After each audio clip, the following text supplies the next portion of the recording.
MSA na IDP singi thadarakpa lupa crore 124.5 ki manungda 65.16 khaktamak kaithoklambat thengnare. Manipurda thokliba irang asida lanjenariba IDP singi rehabilitation amasung resettlement gidamakta Ministry of Home Affairs na special package oina thadarakiba lupa crore 124.5 ki manungda supnagi lupa crore 65.16 khaktamak hauzik fawbada kaithoklambat thengnare haina Manipur Pradesh Congress Committee MPCC gi Vice President Hareswar Goswami na phongdokre. IDP singi natai chadaba punsi marel amasung thengnariba khudong chadaba kaya asigi yengnaga mahakna thakiba RTI gi paukhum phanglakpaga iroinana Congress Bhavanda ngasi pangthokiba paugi mifamda wafam asi mahakna phongdokhibani. Mifam aduda mahakna makha tana hai Manipurda RTI Thaduna mari leinaba singdagi information lawba haibasi araiba nate mahakna IDP ga mari leinaba I paw lawnaba kumjali singani kunmanga gi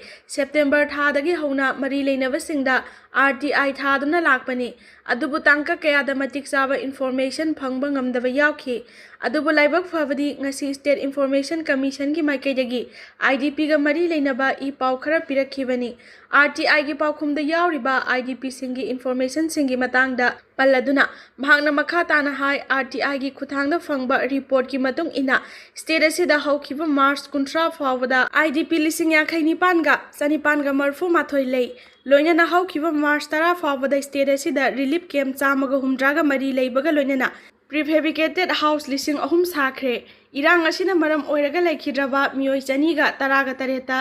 ex gracia pikre irang asida yum lising taret ka chanipanga maudraga mari mapung fana akaya toi thokibaga loinana yum lising aniga chatruka nifuga taruk partial oina amang ata thoki amaromde state asida relief camp sing chalaina bagi special agency gi makhada Ministry of Home Affairs na hauzik fawada lupa crore 424.36 approve tawkhre masigi manungda lupa crore 217.6 ministry na kaitharakle hairi loinana IDP singi rehabilitation amadi resettlement gi special package ki oina hauzik fawada Ministry of Home Affairs na lupa crore saungaga kunga humdoi approve tawkhre masigi manungda lupa crore samaga kunga mari point manga kaitharakle loinana mari leinaba IDP singna lupa crore 65.16 rom tama kaitharamle hairi IDP singi ministry na kaitharakiba apunba senfam dagi yamna tana DC singi khuthangda IDP da lupa crore 65.16 khaktama kaithakhiba asi yamdaba amani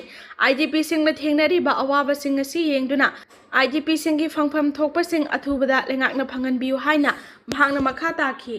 JAC Yaodrabasu miyamgi Khongjang di Hanloi Tronglaubi thaudoki mayukda semkiba JAC gi mihut sing yauna total shutdown gi firep lawkhibani JAC Yaodrabasu miyamna firep lawduna sangsinkiba shutdown gi Khongjang Hanloi haina Moirang apunba maira paibi imalup mampil gi president K Padmapati na phongdorakli Manipur Press Club tangasi paumisinga unabada mahakna hai tronglaubi thaudoka mari leinana semkiba JAC na media gi platform da sathariba total shutdown ga mari leinade haina phongdorakpa simak laibak thibani tha asigi taraga nipan da tronglaubi awang lekai dagi laikhidraba angang anigi yumda JAC ki ko convener yauna thaupuba singna saruk yaduna mifam adu pangthokpaga loinana total shutdown gi firep adu lawkhibani loinana firep adu lawbada Manipur gi tongan ba mafam kya dagi lakhiba lusingba kaya amasu saruk yakhi adubu ngarang ikhang khangawdana JAC na sathariba total shutdown ga makhoiga mari leinade haina phongdorakpa asimak angakpa poi kanagumba mioi kharagi thawinsin natraga